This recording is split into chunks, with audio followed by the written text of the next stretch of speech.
সুপ্রিয় বাংলাদেশ উন্মুক্ত বিশ্ববিদ্যালয়ের শিক্ষার্থী সকলের প্রতি আন্তরিক শুভেচ্ছা অভিনন্দন জ্ঞাপন করে বাংলাদেশ উন্মুক্ত বিশ্ববিদ্যালয়ে যে যেখানে বসে আমাদের এই লাইভ ক্লাসটি দেখছিলেন, আমি অনিমেষ দাস, আমার পক্ষ থেকে আন্তরিক শুভেচ্ছা অভিনন্দন। আজকে বাংলাদেশ উন্মুক্ত বিশ্ববিদ্যালয়ে বিএবিএসএস প্রোগ্রামের প্রথম বর্ষের আমরা 4টা গুরুত্বপূর্ণ ক্লাস নেব। একটা হচ্ছে বাংলা ভাষা 1, 2 নম্বরটি হচ্ছে গিয়ে ইংলিশ ল্যাঙ্গুয়েজ স্কিল, 3 নম্বরে আছে সিভিক এডুকেশন 1 এবং 4 নম্বর রয়েছে সিভিক এডুকেশন 2। আমরা এই টোটাল 4টা ক্লাস নেব, 4টা মানে হচ্ছে গিয়ে সাবজেক্টের ক্লাস নেব এবং পুরো ক্লাসটি আপনারা মনোযোগ সহকারে দেখবেন এবং আশা রাখি যে এই ক্লাসগুলো দেখলে আপনাদের বিশেষভাবে উপকৃত হবেন। যারা 2022 সালের শিক্ষার্থী রয়েছেন তাদের জন্য মূলত এই ক্লাসটি, যারা 2023 এবং 24 সালে তার জন্য এই ক্লাসগুলো। তো সুপ্রিয় শিক্ষার্থী, প্রথমে বলে রাখি যে আমাদের কিন্তু অনলাইন ক্লাস চলছে এবং সাথে সাজেশন এবং হ্যান্ড নোটের প্রয়োজন মনে করলে অবশ্যই আমাদের সাথে কন্ট্যাক্ট করবেন এবং 100% কমন সাজেশন বা হ্যান্ড নোট পেতে আমাদের সাথে অবশ্যই যোগাযোগ করবেন। তো সুপ্রিয় শিক্ষার্থী, আমরা ক্লাসটি শুরু করতে যাচ্ছি।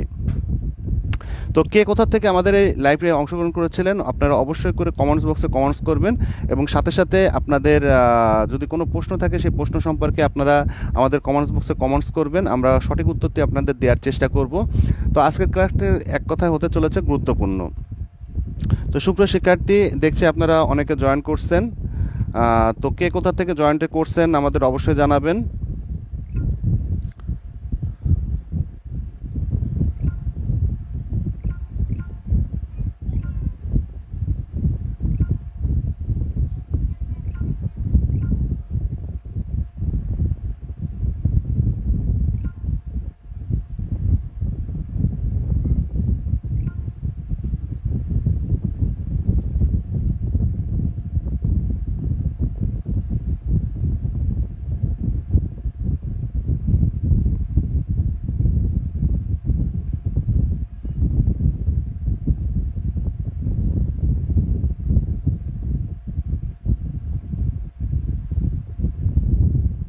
দেখতে পাচ্ছি আপনারা বিভিন্ন জায়গা থেকে আমাদের এই লাইভ ক্লাসে অংশগ্রহণ করেছেন। তো কে কোথা থেকে অংশগ্রহণ করছেন আমাদের লাইভ ক্লাসে অবশ্যই করে আমাদের কমেন্টস বক্সে আপনারা কমেন্টস করবেন এবং কোথা থেকে আপনারা লাইভটি দেখছিলেন অবশ্যই করে আপনারা জানাবেন।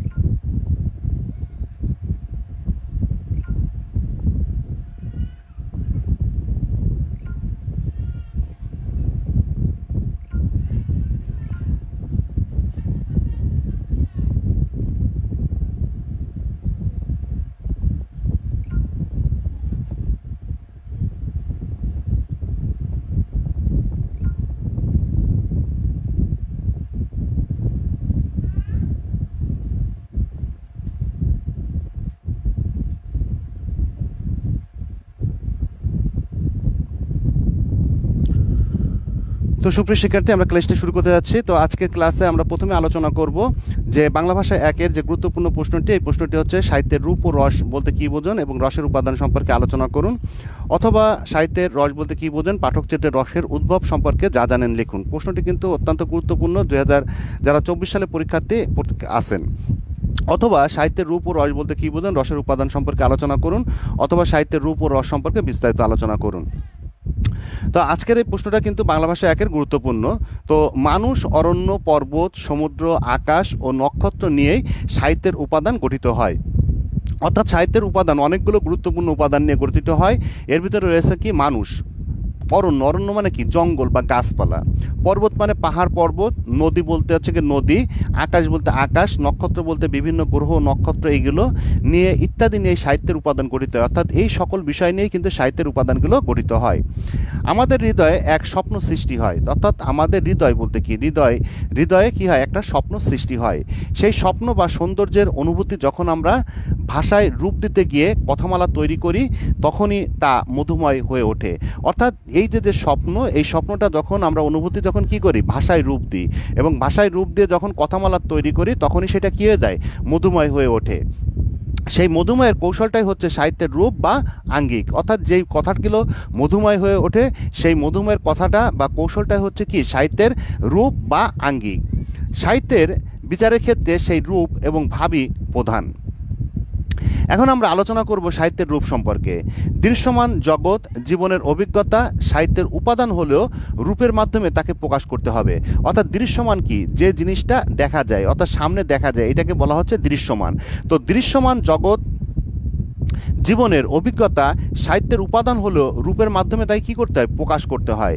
সাহিত্যের সমালোচক উইলিয়াম হেনরি হাডসন সাহিত্যের প্রধান উপকরণ হিসেবে রূপরীতিকে স্বীকৃতি দিয়েছেন।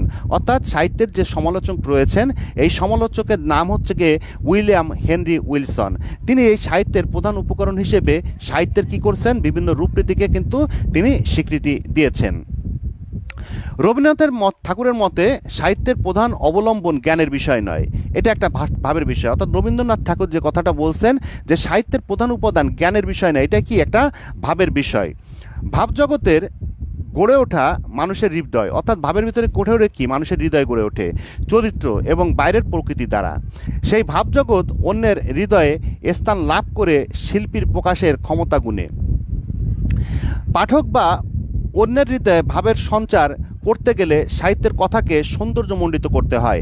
অর্থাৎ এই পাঠক বা বিভিন্ন লেখক এই মনের যে হৃদয়ের মনের যে ভাবের সঞ্চার, এই ভাবের যদি সঞ্চয় করতে হয় তো সঞ্চয় করতে গেলে সাহিত্যের কথাকে সৌন্দর্যমণ্ডিত করতে হয়। অর্থাৎ সাহিত্যটি শুধু লেখলেই হবে না, সাহিত্যকে সুন্দরভাবে গচ্ছিতভাবে বা সুন্দরভাবে এটা কী করতে হবে, গচ্ছিতমণ্ডিত করতে হবে।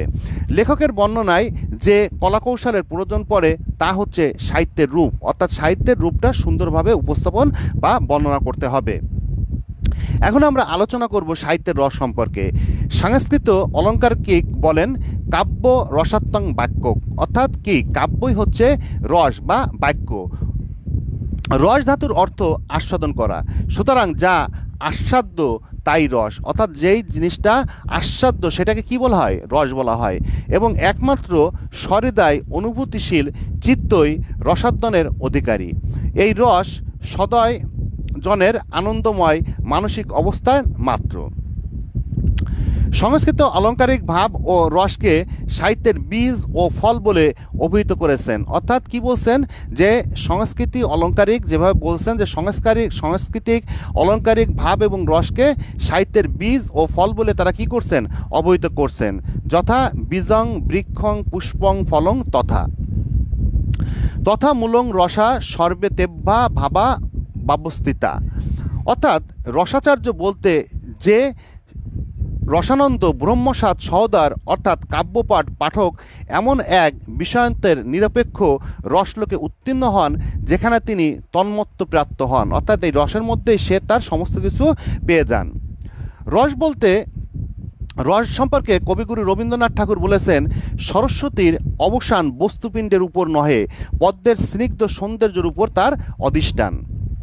রসের উপাদান বা উদ্ভব। রস বিচারে রসের উপাদান হচ্ছে চারটি, যথা স্থায়ী ভাব, বিভাব, অনুভাব এবং সঞ্চয়ী ভাব। অর্থাৎ রসের উপাদান কয়টা, চারটা। কি কি, এই চারটা হচ্ছে কি, একটা হচ্ছে স্থায়ী ভাব, 2 নম্বর হচ্ছে বিভাব, 3 নম্বর হচ্ছে অনুভাব এবং 4 নম্বর হচ্ছে সঞ্চয়ী ভাব। এই উপাদানগুলোর স্বরূপ ভালোভাবে বুঝলেই রসের প্রকার বা অভিব্যক্তি অনুধাবন করা সম্ভব। অর্থাৎ এইগুলো যদি ভালো করে বোঝা যায় তাহলে কি করা সম্ভব, যে রসের অভিব্যক্তি অনুধাবন করা সম্ভব হয়। মানুষের বাসনালোকে সর্বদা রসের প্রকার বা অভিব্যক্তি অনুধাবন করা সম্ভব। মানুষের বাসনালোকে সর্বদা অসংখ্য ভাব বা গূঢ়ভাবে বর্তমান। অর্থাৎ মানুষ যা কামনা বাসনা করে থাকে এই কামনা বাসনা সর্বদা কী হয়ে থাকে, অসংখ্য ভাব এবং গূঢ়ভাবে সেটা কী হয়ে থাকে, বর্তমান হয়ে থাকে। আমাদের মনোজগতে এসব ভাবের গতিশীল, বিচিত্র এবং স্বতন্ত্র। অর্থাৎ আমাদের মনের ভাবে, অর্থাৎ মনের ভাবে কি, বা মনের জগতে, অর্থাৎ মনের জগতে এই সমস্ত ভাব কি, গতিবিধি এবং বিচিত্র এবং কি শতন্ত্র। প্রাচীন অলঙ্কার শাস্ত্রীগণ এই ভাবরসের 9টি উপাদানকে স্বীকৃতি দিয়েছেন। 9টি ভাব হলো রতি, হাস, শোক,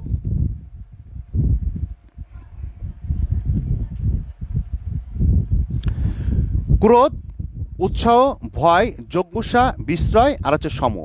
কাব্য সাহিত্য পাঠের ফলে পাঠক মনে অনুভবের কারণে এক এক সময় এক এক ভাবের সৃষ্টি হয়। অর্থাৎ যখন কোনো পাঠক কোনো কাব্যরব অনুধাবন করে তখন এই পাঠকের মনে কি হয়, এক এক রকমের ভাবের কিন্তু এই পাঠকের মনে সৃষ্টি হয়। সেই ভাবগুলো রস বিচারে নিম্নরূপ। রতিভাব, সিঙ্গার রস বা মধু রস। হাসভাব বা হাস্যরব, অর্থাৎ হাসভাব এটা কি হবে? হাস্যরস। শোকভাব মানে যখন আমরা শোকাত হয়ে থাকি, এটা কি? করুণ রস। ক্রোধভাব এটা কি? রৌদ্র রস। উৎসাহভাব এটা কি? বিরস। ভয়ভাব অর্থাৎ ভয়ানক রস। যোগ্যসা ভাব অর্থাৎ বিবর্ষ রস। বিস্ময়ভাব মানে কি? অদ্ভুত রস। সমভাব মানে কি? শান্ত রস। কেবল কাব্য পাঠের ফলে নয়, যে কোনো সাহিত্যরূপ পাঠের পরিণামে আমাদের চিত্তে একটা রসানুভূতির উদ্ভব হয়। বলতে কি কেবল কাব্য, কাব্য মানে কি? কবিতা, কবিতা পাঠের ফলেই নয়, যে কোনো সাহিত্যরূপ পাঠের পরিণামে আমাদের চিত্তে একটা রসানুভূতির উদ্ভব হয়। মাইকেল মধুসূদন দত্তের বঙ্গভাষা কবিতায় আত্মনিবেদন যে শান্ত স্নিগ্ধ রূপ পরিলক্ষিত হয়, তাকে শান্ত রসের কবিতা বলাই যুক্তিযুক্ত। রবীন্দ্রনাথের বলাকা কবিতায় একাধিক ভাবের মিশ্রণ থাকে, কিন্তু মৌলভাব, বিস্ময় এবং পরিণাম পায় অদ্ভুত রসের গভীর আস্বাদন। অমর একুশে কবিতায় ক্রোধ এবং উৎসাহ এই দুই ভাবের স্পন্দন আমরা অনুভব করি। কোথাও কোথাও রৌদ্ররসের প্রকাশ ঘটলেও পরিণামে পেয়ে যায় বিরস। উপযুক্ত স্থায়ী ভাবকে যে তিনটি উপাদান কার্যে পরিণত করা হয়, সেগুলো হলো বিভাব, অনুভাব বা ব্যভিচারী বা সঞ্চয়ী ভাব। বহির্জগৎ অর্থাৎ বহির্জগৎ বলতে কি বোঝানো হচ্ছে? আমাদের বাইরের জগৎ। বহির্জগতের বিবেককে আমরা অনুভূতি করি বাইরের ইন্দ্রিয় দিয়ে। দুর্ঘটনা দেখলে আমরা শোকাভূত হই, অর্থাৎ যখন আমরা কোনো একটা দুর্ঘটনা দেখি, তাহলে কি হয়? আমরা সেখানে শোকাভূত হয়, অর্থাৎ আমরা কষ্ট পাই। সকালে সুন্দর সূর্যোদয় দৃশ্যে আনন্দিত হই, উদ্দাম মিছিলের আহ্বানে উৎসাহিত বোধ করি। এগুলোই রস পরিণামের করুণ, শান্ত কিংবা বিরস। বিভাবের প্রকারভেদ বিভাগ দুই প্রকার। একটা হচ্ছে গিয়ে অবলম্বন বিভাব। মুখ্যভাবে যে বস্তুকে অবলম্বন করে রস উৎপাদন হয়, তাই হচ্ছে অবলম্বন বিভাগ।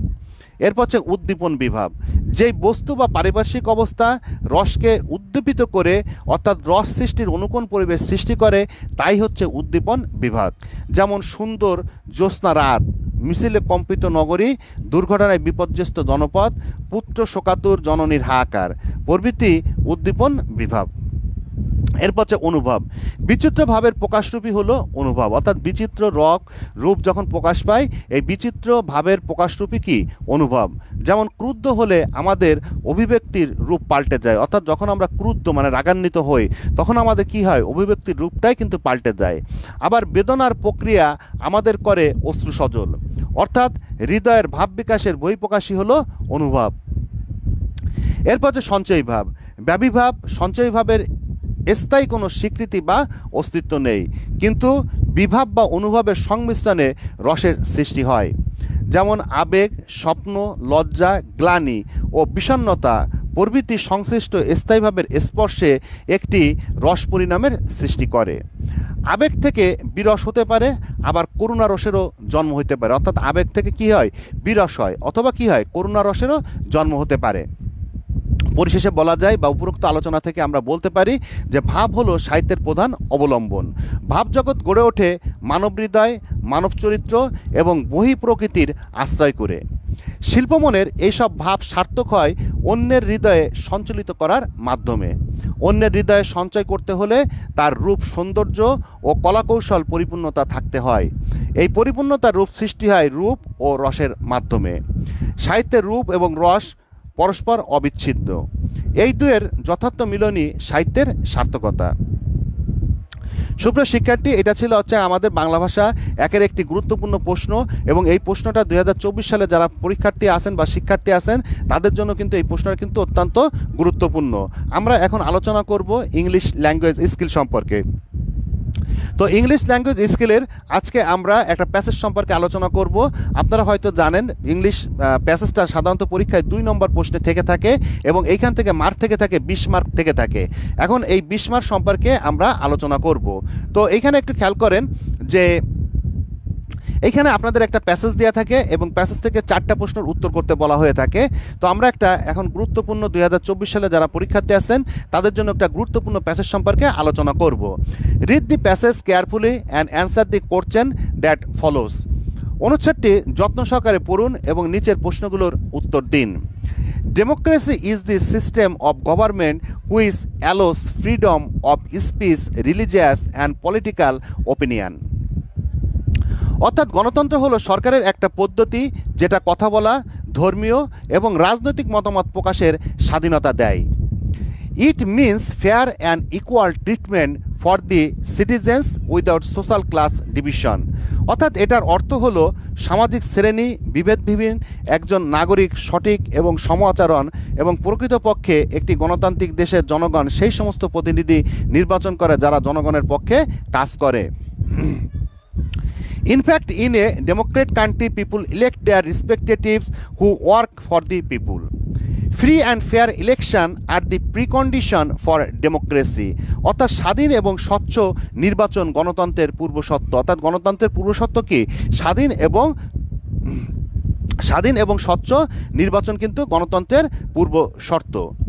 In a democratic country, people enjoy the rights of food, clothes, shelter, education, medical treatment and other facilities. অর্থাৎ স্বাধীন ও স্বচ্ছ একটি গণতান্ত্রিক দেশে মানুষ খাদ্য, বস্ত্র, নিরাপত্তা, শিক্ষা, চিকিৎসা ও অন্যান্য সুযোগ সুবিধা ভোগ করে থাকে। People are the source of power and that is people possess the absolute power in a democratic country. অর্থাৎ জনগণ শক্তির ক্ষমতার উৎস, তার অর্থ জনগণ গণতান্ত্রিক দেশে সার্বভৌম ক্ষমতার অধিকারী। Abraham Lincoln, the great president of American, defence democracy as government of the people, by the people and for the people. অর্থাৎ আমেরিকান মহান রাষ্ট্রপতি আব্রাহাম লিঙ্কন বলেন, গণতন্ত্র হলো জনগণের সরকার, জনগণ দ্বারা নির্বাচিত সরকার এবং জনগণের জন্য গঠিত সরকার। Ours in a democrat country, অর্থাৎ আমাদের একটি বলছে কি ours in a democratic country, আমাদের দেশ গণতান্ত্রিক দেশ। We hope to state adheres towards a brighter tomorrow. অর্থাৎ আমরা একটি উজ্জ্বল আগামীর দিকে এগিয়ে নিয়ে যাওয়ার আশা করি। Only people government is not sufficient for it, শুধু জনগণের সরকারের জন্য এটা যথেষ্ট নয়। A corruption free society is one of the necessities for it, একটি দুর্নীতিমুক্ত সমাজ এর জন্য প্রয়োজন। To take a corruption free society, অর্থাৎ আমাদের একটা দুর্নীতিমুক্ত সমাজ প্রয়োজন। We have to begin from the personal level, otherwise democracy will be but crying in the wilderness. অর্থাৎ একটি দুর্নীতি সমাজ গঠনের জন্য আমাদের ব্যক্তিগত পর্যায়ে কাজ শুরু করতে হবে, অন্যথায় গণতন্ত্র বিলুপ্ত হয়ে যাবে। অর্থাৎ আপনাদের এই ধরনের একটা প্যাসেজ দেওয়া থাকবে এবং প্যাসেজ থেকে আপনাদের 20 মার্কের প্রশ্নের উত্তর করতে হবে। তো প্যাসেজ থেকে আমরা 20 মার্কের প্রশ্নের উত্তর সম্পর্কে আলোচনা করছি। তো এখানে 20 মার্কের প্যাসেজে যে বিষয়টি থাকে সে বিষয়টি হচ্ছে what is the precondition of democracy, অর্থাৎ গণতন্ত্রের পূর্বশর্ত কি। তাহলে গণতন্ত্রের পূর্বশর্ত কি? Democracy is the system, system মানে কি? পদ্ধতি। ডেমোক্রেসি মানে গণতন্ত্র, is the system of government where all people have equal rights and all people elect their রেসপেক্টেটিভস to work for the countrymen. অর্থাৎ গণতন্ত্র সরকারের একটা পদ্ধতি যেখানে সমস্ত মানুষের সমান অধিকার থাকে এবং দেশের মানুষকে সেবা করার জন্য সমস্ত মানুষ ভোট দিয়ে থাকে। A free and fair election are the precondition for democracy. অর্থাৎ স্বাধীন ও স্বচ্ছ নির্বাচন গণতন্ত্রের পূর্বশর্ত। অর্থাৎ আপনারা যদি এই প্রশ্নটা এক লাইনে উত্তর দেন তাও হবে যে free and fair election are the precondition of democracy. অর্থাৎ গণতন্ত্রের পূর্বশর্ত কি? স্বাধীন ও স্বচ্ছ নির্বাচন। এরপরে দ্বিতীয় প্রশ্নটি আছে write down the main idea of the above passage, অর্থাৎ উপরের অনুচ্ছেদটির মূল ধারণা বর্ণনা করুন। অর্থাৎ আমরা যে প্যাসেজটি পড়েছিলাম এই প্যাসেজটির মূল যে ধারণা, এই মূল ধারণাটি বর্ণনা করুন।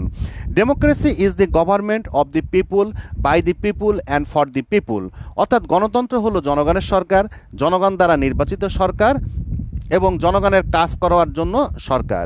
In a democrat country people are the source of power and they enjoy fundamental rights equally. অর্থাৎ গণতান্ত্রিক দেশে জনগণ ক্ষমতার উৎস এবং তারা সমানভাবে মৌলিক অধিকার ভোগ করে। But it should be free from corruption, কিন্তু এটা কুলুষুক্ত মুক্ত হওয়া উচিত।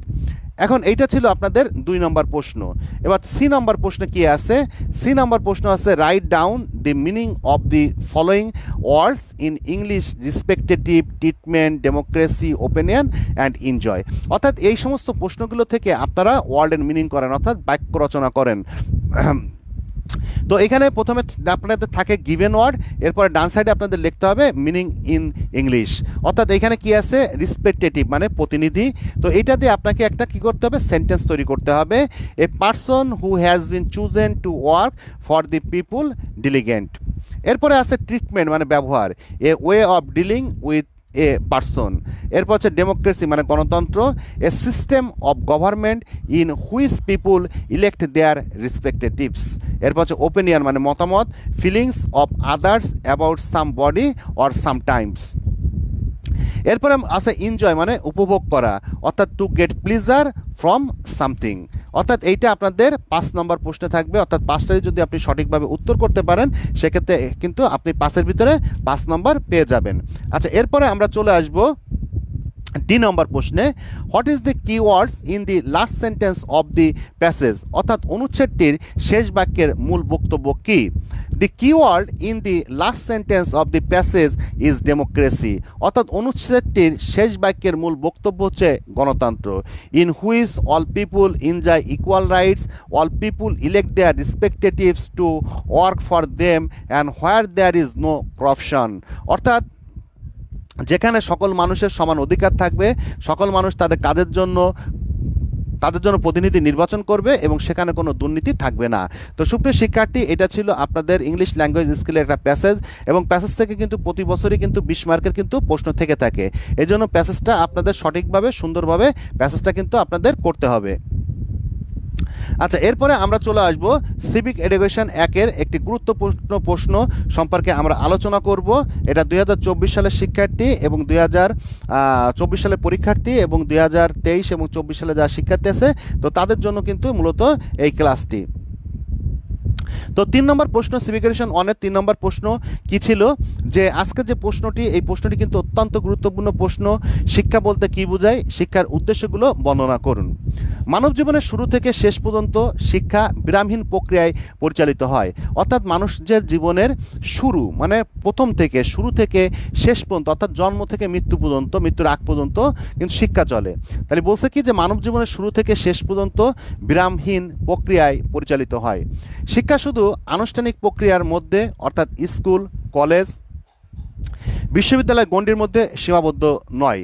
মানুষের জীবনে যত অভিজ্ঞতা সঞ্চয় করে তার সবই শিক্ষার আওতাভুক্ত। অর্থাৎ মানুষের জীবনে যত শিক্ষা অর্জন করে তা কি তা বিশ্ববিদ্যালয়, স্কুল, কলেজের গণ্ডির মধ্যে থেকে নয়, সমস্ত অভিজ্ঞতা সঞ্চয় করে তার সবই শিক্ষার অন্তর্ভুক্ত। মানুষের অন্তর্নিহিত শক্তির বিকাশ সাধনায় শিক্ষার মূল উদ্দেশ্য। শিক্ষার সংজ্ঞা: শিক্ষা এমন একটি প্রক্রিয়া মানে কি? কাজ, যার মাধ্যমে মানুষ ব্যক্তিত্বের পরিপূর্ণ বিকাশ ঘটে। অর্থাৎ মানুষের পরিপূর্ণ ব্যক্তিত্বের বিকাশ ঘটে কিসের মাধ্যমে? শিক্ষার মাধ্যমে। শিক্ষা মানুষের পারিবারিক সম্পর্ক নির্ণয় ও পারস্পরিক জগৎ এবং নিজের অবস্থান সম্পর্কে উপলব্ধি করতে সহায়তা করে থাকে। ব্যুৎপত্তিগত দিক থেকে শিক্ষা শব্দটির ইংরাজি প্রতিশব্দ এডুকেশন। শিক্ষা শব্দটি দ্বারা জ্ঞান চর্চা, অনুশীলন বা অভ্যাসের মাধ্যমে কোনো বিশেষ কর্মে দক্ষতা অর্জন বা কোনো কিছু আয়ত্ত করাকে বোঝায়। শিক্ষা শব্দটি ব্যাপক ও সংকীর্ণ এই দুই অর্থে ব্যবহৃত হয়। অর্থাৎ এটা ব্যাপক অর্থ ব্যবহৃত হয়, সংকীর্ণ অর্থ ব্যবহৃত হয়। সংকীর্ণ অর্থে শিক্ষা বলতে প্রচলিত প্রাতিষ্ঠানিক শিক্ষাকেই বোঝায়, কিন্তু ব্যাপক অর্থে শিক্ষা মানুষের জীবনের সাথে গভীরভাবে যুক্ত। কিন্তু ব্যাপকভাবে কি? শিক্ষা মানুষের জীবনের সাথে, প্রত্যেকটা মানুষের জীবনের সাথে শিক্ষা কিন্তু ব্যাপকভাবে জড়িত। কারণ শিক্ষা না থাকলে একটা মানুষ অশিক্ষিত হয় এবং অশিক্ষিত লোক সমাজ এবং দেশের কি হয়? বোঝা হয়ে যায়। শিক্ষা মানুষের জীবনে এক্ষেত্রে সমর্থক। মানব জীবনের শুরু থেকে শেষ পর্যন্ত এই শিক্ষা বিরামহীন প্রক্রিয়ায় পরিচালিত হয়। তাই এই শিক্ষা আনুষ্ঠানিক প্রক্রিয়ার মধ্যে, অর্থাৎ স্কুল, কলেজ ও বিশ্ববিদ্যালয় গণ্ডির মধ্যে সীমাবদ্ধ নয়।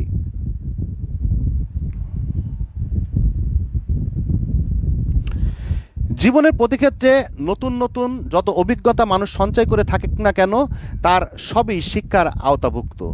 শিক্ষার ব্যাপক অর্থের বিচারে যে কোনো নিরক্ষর মানুষও বাস্তব অভিজ্ঞতা সঞ্চয়ের মাধ্যমে শিক্ষিত বলে গণ্য হতে পারে। বাস্তব অভিজ্ঞতায় তাকে ব্যাপক অর্থে শিক্ষিত মানুষ হিসেবে স্বীকৃতি দিতে পারে। এখন আমরা আলোচনা করব শিক্ষার উদ্দেশ্য সম্পর্কে। শিক্ষার সাধারণ উদ্দেশ্য দেশ কাল নির্বিশেষে অভিন্ন হলেও কোনো দেশের ভৌগোলিক অবস্থান, সামাজিক পরিবেশ, অর্থনৈতিক অবস্থা ইত্যাদি সে দেশের শিক্ষার বিশেষ উদ্দেশ্য নির্ধারণ করে থাকে। এক দেশের শিক্ষার বিশেষ উদ্দেশ্য ও কার্যকারিতার সাথে অন্য দেশের শিক্ষার বিশেষ উদ্দেশ্য এবং কার্যকারিতার পার্থক্য পরিলক্ষিত হয়। অর্থাৎ একটা দেশের শিক্ষা ব্যবস্থার সাথে অন্য একটা দেশের শিক্ষা ব্যবস্থার কিন্তু পরিলক্ষিত হয়, বিভিন্ন পার্থক্য কিন্তু পরিলক্ষিত হয়। এই জন্য মার্কিন যুক্তরাষ্ট্র, ব্রিটেন কিংবা চীনের শিক্ষার বিশেষ উদ্দেশ্য এবং বাংলাদেশের শিক্ষার উদ্দেশ্যের মধ্যে ভিন্নতা পরিলক্ষিত হয়ে থাকে।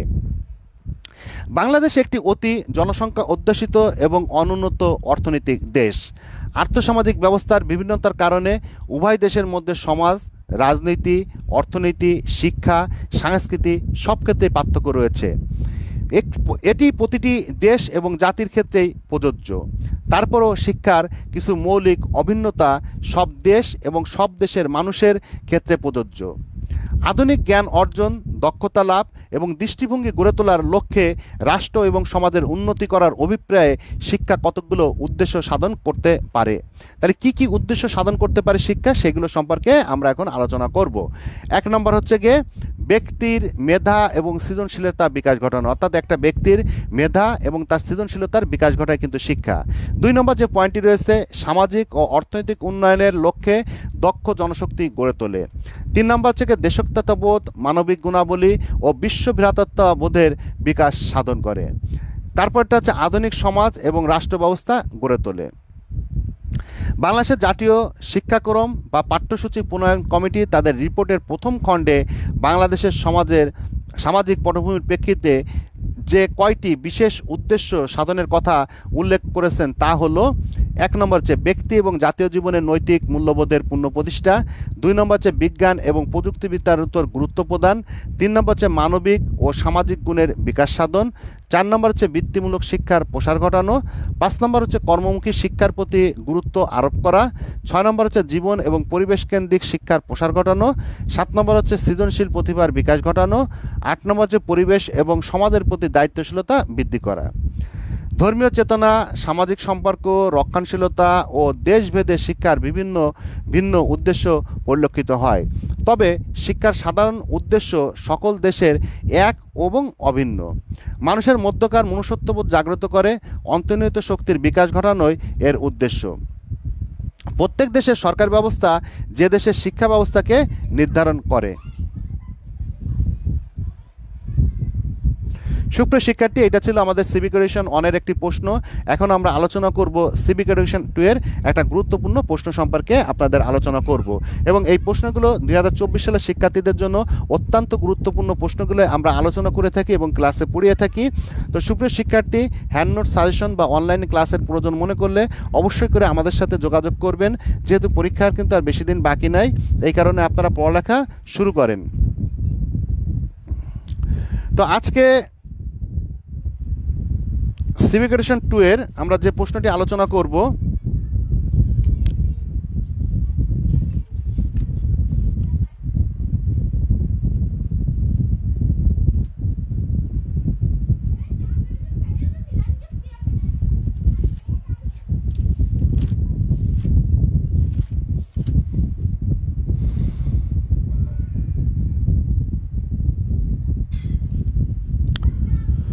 আজকে যে প্রশ্ন সম্পর্কে আমরা আলোচনা করব সেটা হচ্ছে গিয়ে ভারতের ব্রিটিশ শাসনের প্রভাব আলোচনা করুন। 1757 সালে পলাশী যুদ্ধে জয়লাভের করার পরে প্রায় 200 বছর ব্রিটিশেরা এদেশের শাসন ক্ষমতা প্রয়োগ করে। তাহলে পলাশী যুদ্ধ লাভের পরে কি করে, যে ব্রিটিশরা সেই সুবাদে কি করে, যে বাংলায় প্রায় 200 বছর শাসন করে এবং এদেশের শাসন ক্ষমতা প্রয়োগ করে ঔপনিবেশিক স্থাপন করার সুবাদে তারা এদেশের স্থায়ীভাবে তারা অবস্থান করে। ফলে ব্রিটিশ শাসনের প্রভাবে এদেশের সমাজ, রাজনীতি, অর্থনীতি, সংস্কৃতি ও শিক্ষাক্ষেত্রে তারা কী করে ব্যাপক পরিবর্তন সাধিত হয়। ব্রিটিশ শাসনের প্রভাব সম্পর্কে এখন আমরা আলোচনা করব। ভারতের ব্রিটিশ শাসনের প্রভাব এখন আমরা আলোচনা করব। 1 নম্বর হচ্ছে নতুন সামাজিক শ্রেণীর উদ্ভব, অর্থাৎ ভারতের ব্রিটিশ শাসনের প্রভাবের পড়ায় এদেশের শিক্ষার সম্প্রসারণ ঘটে। অর্থাৎ ভারতে যখন ব্রিটিশরা এদেশের মানে হচ্ছে গিয়ে দায়িত্ব গ্রহণ করে তখন কি করে যে ভারতের ব্রিটিশ সম্প্রসারণ, শিক্ষার কি হয় সম্প্রসারণ ঘটে, অর্থাৎ শিক্ষা দিন দিন বেড়ে চলে। আচ্ছা, ফলে অধ্যাপক, আইনজীবী, সাংবাদিক, প্রকৌশলী এবং পেশাদার শিক্ষার শ্রেণীর লোক গড়ে ওঠে। রেলওয়ে, ডাক, কলকারখানা ইত্যাদি গড়ে ওঠায় কর্মচারী নিয়োগ হয়, ফলে বিভিন্ন পেশাজীবী শ্রেণীর উদ্ভব হয়। এছাড়াও ব্রিটিশ শাসনের প্রভাবে ভারতের জমিদারি, ভূস্বামী, কৃষক, ব্যবসায়ী, অর্থলগ্নিকারী, মহাজন, কারখানায় নিয়োজিত শ্রমিক ইত্যাদি বিভিন্ন নতুন সামাজিক শ্রেণীর কিন্তু উদ্ভব হয়। অর্থাৎ ব্রিটিশদের আগমনের পর থেকে এই সমস্ত শ্রেণীর পেশাজীবী লোকদের নতুন নতুন পেশার সৃষ্টি হয় এবং সমাজে কি হয়, সমাজে বিভিন্ন প্রকার পেশাদারী লোকের কিন্তু সৃষ্টি হয়েছিল বা উদ্ভব হয়েছিল। এরপর হচ্ছে শিক্ষার ক্ষেত্রে প্রভাব। ব্রিটিশ ভারতের প্রবর্তিত হলে পাশ্চাত্য শিক্ষায় শিক্ষিত মধ্যবিত্ত শ্রেণী গড়ে ওঠে। এই শিক্ষিত শ্রেণী প্রথমে ইংরেজদের স্বার্থের অনুকূলে কাজ করলেও পরবর্তীতে এই শিক্ষিত শ্রেণী মধ্যবর্তী শ্রেণী ব্রিটিশ বিরোধী মনোভাবে তারা কিন্তু কাজ করে। প্রথমে তাদের মনোভাব ব্রিটিশদের অনুকূলে ছিল, কিন্তু পরবর্তীতে যখন শিক্ষার দীক্ষায় জ্ঞান বিজ্ঞানে উন্নত হয়ে যায় তখন কিন্তু আস্তে আস্তে তারা ব্রিটিশ বিরোধী মনোভাব পোষণ করতে থাকে। একসময় তারা জাতীয়তাবাদ তথা স্বাধীনতা আন্দোলনের দিকে অগ্রসর হয় এবং তারা কি করে যুদ্ধে ঝাঁপিয়ে পড়ে। 3 নম্বর সামাজিক গতিশীলতা বৃদ্ধি। ব্রিটিশ শাসনের ফলে সামাজিক গতিশীলতা বৃদ্ধি পায়, অর্থাৎ সমাজে বিভিন্ন গতিশীলতা বৃদ্ধি পায়। সমাজের স্তরবিন্যাসের আমূল পরিবর্তন ঘটে। বংশমর্যাদা এবং জাতিবর্ণের গুরুত্ব হ্রাস পায় এবং ফলে যে কোনো জাতিবর্ণের লোক যে কোনো পেশা এবং শিক্ষার সুযোগ পায়। অর্থাৎ ব্রিটিশদের গ্রহণের আগে মানে ক্ষমতা গ্রহণের আগে যে পেশার লোকজন সেই পেশার করতে পারতো, অংশগ্রহণ করতে পারতো, কিন্তু ব্রিটিশরা ক্ষমতা গ্রহণের পর থেকে যে কোনো লোক যে কোনো পেশা গ্রহণ করতে পারতো। এর ফলে সামাজিক গতিশীলতা বৃদ্ধি পায়। এরপর হচ্ছে দৃষ্টিভঙ্গির পরিবর্তন ঘটে। ব্রিটিশ শাসনের প্রভাবে ভারতের জনগণের দৃষ্টিভঙ্গির পরিবর্তন ঘটায় এবং ধর্মনিরপেক্ষতা, ব্যক্তি স্বাতন্ত্র্য বোধ, তারপর হচ্ছে উদারনৈতিক যুক্তিবাদী দর্শন, গণতান্ত্রিক চেতনা ভারতবাসীকে প্রভাবিত করে, ফলে ভারতবাসীর দৃষ্টিভঙ্গির পরিবর্তিত হয়। এরপর হচ্ছে 5 নম্বর যে পয়েন্টটি রয়েছে প্রশাসন, আইন এবং বিচার ব্যবস্থার উপর প্রভাব। ব্রিটিশ শাসন ভারতের প্রশাসন, আইন ও বিচার ব্যবস্থার উপরও যথেষ্ট প্রভাব ফেলে। ব্রিটিশেরা শাসন ব্যবস্থাকে স্থায়ী রূপে দান করার লক্ষ্যে আইন এবং বিচার ব্যবস্থার প্রবর্তন করে। এর ফলে এক দক্ষ আমলাতান্ত্রিক ব্যবস্থা গড়ে ওঠে। এরপর হচ্ছে নগরায়ন ও যোগাযোগ ব্যবস্থার উন্নতি। ব্রিটিশরা তাদের প্রশাসন ব্যবস্থাকে পরিচালনার জন্য বিভিন্ন অফিস আদালত, জেলখানা, সেনা ছাউনি ইত্যাদি গড়ে তোলে। আইন শৃঙ্খলা ব্যবস্থার নিয়ন্ত্রণ ও বিভিন্ন স্থানের সাথে যোগাযোগ স্থাপনের লক্ষ্যে রেল ও নৌপথের উন্নয়ন ঘটায়, ফলে নগরায়নকে ত্বরান্বিত করে এবং যোগাযোগ ব্যবস্থায় উন্নয়ন করে। এরপর হচ্ছে কি শিল্প বাণিজ্যের উপর প্রভাব। ব্রিটিশ শাসনের প্রভাবে শিল্প বাণিজ্যের উপর প্রভাব ফেলে। ব্রিটিশেরা এদেশের শিল্প ব্যবহৃত কাঁচামাল ব্রিটেনে পাচার করতে থাকে, ফলে দেশীয় কুটির শিল্প এবং শিল্প সামগ্রী ধ্বংস হয়ে যায়। অন্যদিকে তাদের যন্ত্রচালিত শিল্প প্রতিষ্ঠা করে এবং ব্রিটিশ পণ্য সর্বভারতীয় বাজারের দখল করে নেন। এর মধ্যে সামাজিক এবং ধর্মীয় ব্যবস্থার সংস্কার। ব্রিটিশরা তাদের শাসন ব্যবস্থাকে পাকাপোক্ত করার লক্ষ্যে ভারতে একটি শিক্ষিত ও প্রগতিশীল শ্রেণী গড়ে তোলে। এদের সাথে নিয়ে ব্রিটিশরা সমগ্র ভারতের ধর্মীয় গোঁড়ামি এবং সামাজিক কুসংস্কারের বিরুদ্ধে সামাজিক আন্দোলন গড়ে তোলে। সতীদাহ প্রথার নিবারণ, বিবাহ চালু ইত্যাদি ব্রিটিশ শাসনের প্রভাবে ভারতে প্রতিষ্ঠা লাভ করে। পরিশেষে বলা যায় বা সর্বশেষে বলা যায় যে ব্রিটিশ শাসন এদেশের শাসন এবং শোষিত শ্রেণী সৃষ্টি করে। একসময় শোষিত ও অত্যাচারিত কৃষক শ্রমিক শ্রেণী শাসক এবং শোষকের বিরুদ্ধে বিদ্রোহী গড়ে ওঠে। ব্রিটিশ শাসনের শেষের দিকে ভারতের রাজনৈতিক দল গড়ে ওঠে এবং স্বাধীনতা আন্দোলন শুরু হয়। তো সুপ্রিয় শিক্ষার্থী, আমি বিশেষ করে 4টা ক্লাস নেওয়ার চেষ্টা করেছি এবং এই 4টা ক্লাসই আজকের যারা 2024 সালের শিক্ষার্থী ছিলেন প্রথম বর্ষে তাদের জন্য কিন্তু গুরুত্বপূর্ণ ক্লাস এবং 2024 সালের এবং 23 সালের শিক্ষার্থীদের জন্য কিন্তু এটা গুরুত্বপূর্ণ ক্লাস। সুপ্রিয় শিক্ষার্থী, প্রথম, দ্বিতীয় এবং তৃতীয়, চতুর্থ সেমিস্টার এবং পঞ্চম, ষষ্ঠ সেমিস্টার যে সমস্ত শিক্ষার্থী রয়েছেন, সাজেশন বা হ্যান্ডনোটের প্রয়োজন হলে বা অনলাইন ক্লাস করার প্রয়োজন মনে করলে আপনাদের অবশ্যই আমাদের সাথে যোগাযোগ করবেন এবং সাথে সাথে আপনারা ভালো করে পড়ালেখা শুরু করুন এবং ভালো করে পড়ালেখা করুন এবং ভালো রেজাল্ট করুন। আমি অনিমেষ দাস আজকের মতো ক্লাস থেকে বিদায় নিচ্ছি। সকলে ভালো থাকবেন, সুস্থ থাকবেন এই কামনায়। ধন্যবাদ।